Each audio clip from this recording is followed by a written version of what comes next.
श्री विजया एकादशी कथा महात्म्य। नमोऽस्त्वनन्ताय सहस्रमूर्तये सहस्रपादाक्षिशिरोरुबाहवे सहस्रनाम्ने पुरुषाय शाश्वते सहस्रकोटियुगधारिणे नमः। विजया एकादशी फाल्गुन कृष्ण पक्ष की एकादशी है। युधिष्ठिर महाराज ने श्री कृष्ण भगवान से निवेदन किया कि आप हमें विजया एकादशी की कथा श्रवण कराइए। तब भगवान श्री कृष्ण ने युधिष्ठिर महाराज जी से कहा, विजया एकादशी की महिमा शास्त्रों में श्रेष्ठ ढंग से बताई गई है। इस एकादशी को विधि विधान से करने वाले भगवान के भक्तों की समस्त कामनाएं पूर्ण होती हैं। भगवान श्री कृष्ण कहते हैं कि हे युधिष्ठिर, जो प्रश्न आज आपने हमसे किया है, यही प्रश्न ब्रह्मलोक में ब्रह्मा जी के मानस पुत्र श्री नारद महाराज जी ने अपने पिता ब्रह्मा जी से किया। नारद जी ने निवेदन किया कि हे ब्रह्मा जी, मैं विजया एकादशी की महिमा श्रवण करने का इच्छुक हूँ। आप हमें विजया एकादशी की महिमा श्रवण कराइए। तब जो कथा ब्रह्मा जी ने नारद जी को सुनाई, वही कथा भगवान श्री कृष्ण ने युधिष्ठिर महाराज जी को सुनाई। त्रेता युग में जब भगवान रामचंद्र जी का अवतार हुआ और समस्त राक्षसों के कुल को अंत करने का उन्होंने संकल्प लिया, 14 वर्ष के वनवास यात्रा में पंचवटी पहुँच के उन्होंने दंडकारण्य में अनेक राक्षसों का अंत कर संत ब्राह्मण एवं समस्त वनवासियों को आनंदित किया।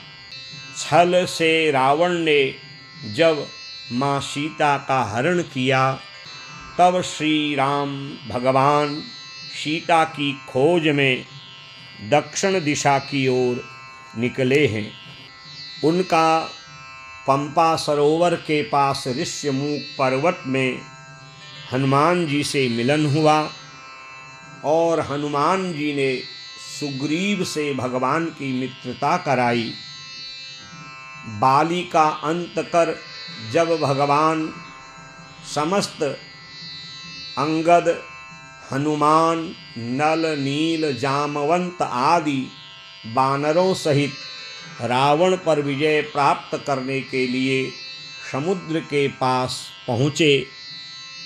अथाह समुद्र को देखकर कुछ क्षण भगवान मानवी रूप से सोच में डूब गए और अपने अनुज लक्ष्मण जी से कहने लगे कि हम किस प्रकार इस वानरी सेना से रावण आदि राक्षसों पर विजय प्राप्त कर सकेंगे।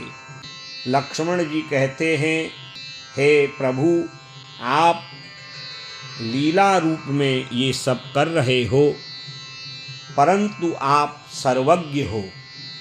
फिर भी मैं आपसे निवेदन करता हूँ कि यहीं पर कुमारी द्वीप में बकदालभ्य नाम के एक परम ज्ञानी ऋषि रहते हैं, जिनकी कल्प कल्पांतरों की आयु है। हम उनसे निवेदन करेंगे और वे हमें रावण पर विजय प्राप्त करने का मंत्र बताएंगे।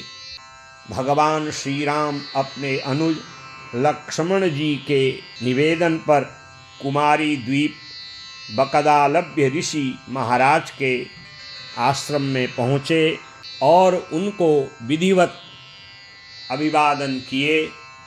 बकदालभ्य ऋषि भगवान श्री राम की महत्ता और उनकी मर्यादित लीलाओं और उनके मानवीय अवतार को भली भांति जानते हैं, फिर भी सामान्य मानवों की भांति उन्होंने भगवान राम का अभिनंदन कर उनका विधिवत पूजन किया। भगवान श्री राम ने बकदालभ्य ऋषि से निवेदन किया कि हे ऋषिवर, आपने अनेक ब्रह्माओं को सृष्टि निर्माण करते हुए देखा है।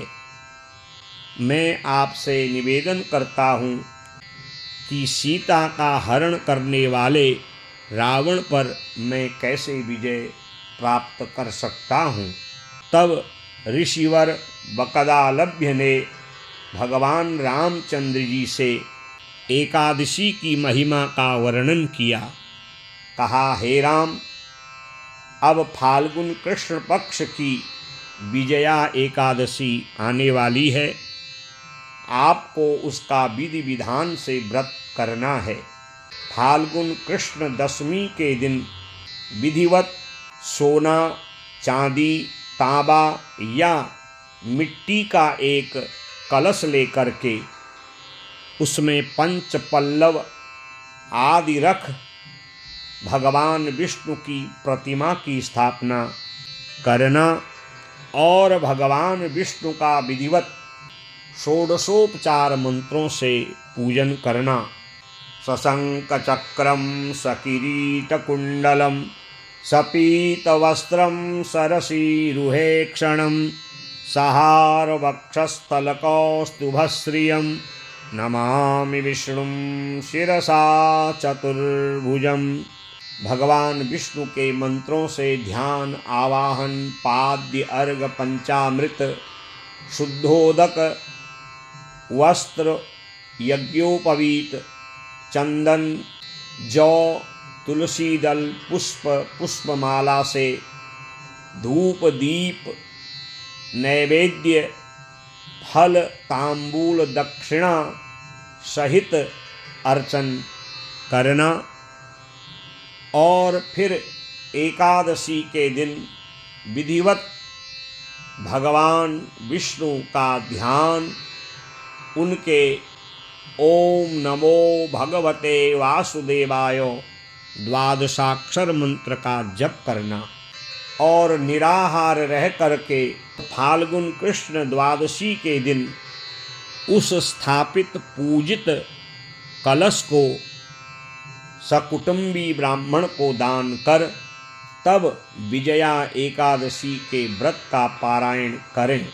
हे रामचंद्र जी, विधि पूर्वक किए हुए विजया एकादशी के व्रत के फल से आपको रावण पर विजय प्राप्त होगी, इसमें किसी प्रकार का कोई संशय नहीं है। ब्रह्मा जी नारद जी से कहते हैं, श्री कृष्ण भगवान युधिष्ठिर जी से कहते हैं, इस प्रकार वकदालभ्य ऋषि द्वारा भगवान रामचंद्र जी को विजया एकादशी की महिमा विस्तार पूर्वक बताई गई और तब श्री रामचंद्र भगवान ने बकदालभ्य ऋषि को प्रणाम किया और विधिवत विजया एकादशी के व्रत को पूर्ण किया और जिस व्रत के प्रभाव से समस्त रावण आदि राक्षसों का अंत कर पुनः सीता को ला करके 11,000 वर्ष तक अयोध्या में राम राज्य की स्थापना करी। भगवान श्री कृष्ण युधिष्ठिर से कहते हैं, मेरे द्वारा बताए गए विजया एकादशी की महिमा को जो श्रवण करते हैं और इस विजया एकादशी के व्रत का पालन करते हैं, उनको सर्वत्र विजय प्राप्त होती है और इस लोक का सारा वैभव उन्हें भगवान विष्णु प्राप्त करवाते हैं। और अंततः उनको वैकुंठ आदि लोकों का वास कराते हैं। ऐसी महिमा विजया एकादशी की है। समस्त वैष्णवों को भगवान श्री हरि नारायण विष्णु को प्रसन्न करने के लिए इस विजया एकादशी का व्रत विधि पूर्वक करना चाहिए। ऐसा करने से उनके समस्त संकल्प पूर्ण होते हैं। हरि ओम तत्सत, हरि ओम तत्सत, हरि ओम तत्सत।